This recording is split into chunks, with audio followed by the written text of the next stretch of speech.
देखिए, ये 10/11 जुलाई की रात में जब सैफई पुलिस गश्त पर थी तो एक्सप्रेस वे पर एक व्यक्ति मिला। लगभग रात के 2:30 बजे उसने बताया कि उसके साथ एक जो गाड़ी बुक करके ले जा रहा था लखनऊ से फिरोजाबाद के लिए, उसके चालक और उसके साथ बैठे एक सहयोगी ने तमंचा लगा करके और उसका पर्स, एटीएम और डेबिट कार्ड, 4,000 रुपए और एक मोबाइल फोन लूट लिया है। इस पर तत्काल स्थानीय पुलिस सक्रिय हुई और उसका सीसीटीवी फुटेज वगैरह देखा गया और ये लगा कि वो गाड़ी वापस होकर के लखनऊ की तरफ गई हुई है। आज उसी से संबंधित दोनों अभियुक्त अमर पांडे और रामाधीन, ये दोनों पकड़े गए हैं। इनसे लूट का जो एटीएम कार्ड है, आधार कार्ड है, 4,000 रुपए है, ये बरामद हो गया है। घटना में प्रयुक्त स्कॉर्पियो गाड़ी बरामद हो गई है। इनके कब्जे से जो घटना में प्रयुक्त अवैध असला है वो भी दोनों तमंचे बरामद हुए हैं।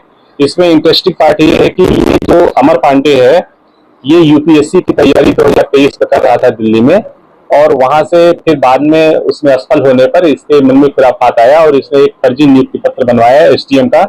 और ये जब पुलिस इससे पूछताछ कर रही थी तब भी ये बता रहा था कि मैं एसडीएम हूँ और शामली में मेरी नियुक्ति है और ये कृत्य मेरे ड्राइवर के द्वारा किया गया है। वो बच्चों को छोड़ने के लिए और ले जाने के लिए घर पे रखा गया था मैंने लखनऊ में। ये सारी बातें झूठी पाई गई।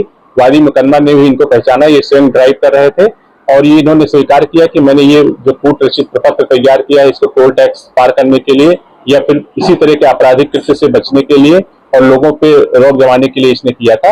ये घटना का पूरा खुलासा हुआ है। इसमें हमारी जो स्थानीय पुलिस है और जो सर्विलांस की टीम है इसने काफी मेहनत किया है। इनको 15,000 रुपए के पुरस्कार से मेरे द्वारा प्रस्तुत किया गया है। अब लोगों से क्या अपील रहेगी, किस तरह से करते समय? देखिए, ये बुकिंग जो हुई थी ब्ला ब्ला ऐप है उसके माध्यम से शेयरिंग वाली गाड़ी इसको प्रयोग किया गया था।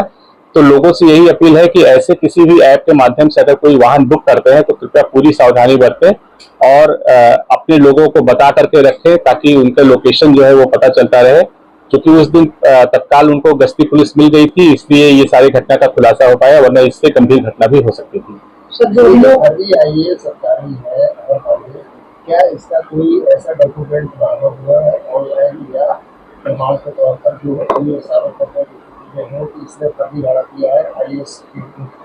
हाँ, ये एक नियुक्ति पत्र दिखा रहा है यूपीएससी का जो पूरी तरीके से कूट रचित है, तो यूपीएससी से कहीं जारी नहीं किया गया है, इसीलिए इसमें सुसंगत धाराओं की बढ़ोतरी भी की गई है। सर, जो नियुक्ति पत्र बनाया उसका किस तरीके से लाभ लेना चाह रहा था?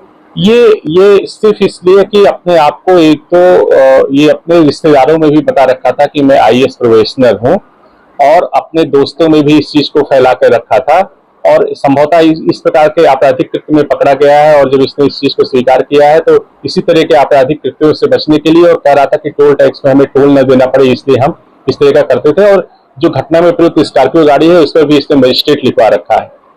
सर, जो गिरफ्तार अभियुक्त इनके विरुद्ध पहले भी आपराधिक इतिहास रहा है? नहीं, अभी इनकी कोई क्रिमिनल हिस्ट्री नहीं मिली।